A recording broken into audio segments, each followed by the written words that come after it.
نبی علیہ الصلوۃ والسلام یو پیرو فرمایل چې زما په علم کې د قران کریم داسې یو آیت ته کاغذ چا هم محفوظ کو کنا نو داغي تمام حاجات په پورا کیږي، تمام لارې به ته الله رب العزت هغه به کولاوي. او قاضی ثنا الله پانی پتی رحم الله تفسیر مظهری والا هغه ذکر کړی دی چې نبی علیہ السلام په خپل هم لگاتار دغه آیت سکو دا تلاوت کو او داسې وته ذکر کړه چې داسې ماحول کې یو انسان گیر شي چې لارې ورته ټوله بندي شي، تورې تیارې ورته مخې ته شي، د وتلو لار نه اسباب ظاهری تمام ختم کی او یو لارم ورته نه کولاویږي کنه نو دا آیت په پکې کار کوي. بیا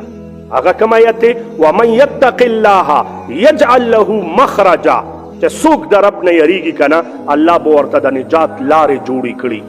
په خپل به پاغي کې صحیح بیا اوسی با الله رب العزت به تمام لارې سکی هغه به کولو کی.